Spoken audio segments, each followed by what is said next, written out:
Good afternoon. It's snack time at 2 o'clock. Not too early.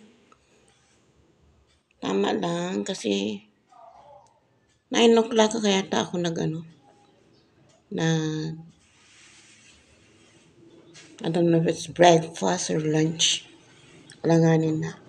Ito, alam niyo po ba yung ginagawang ganyan ng mga nanay natin noon?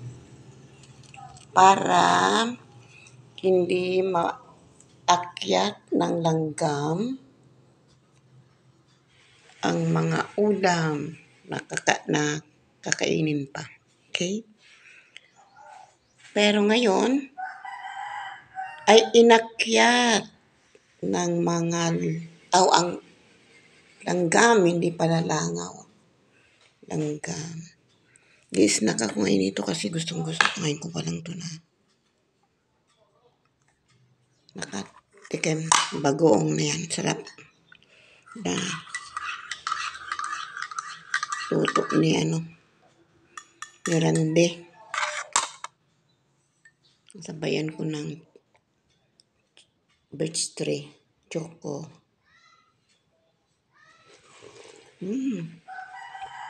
Sarap.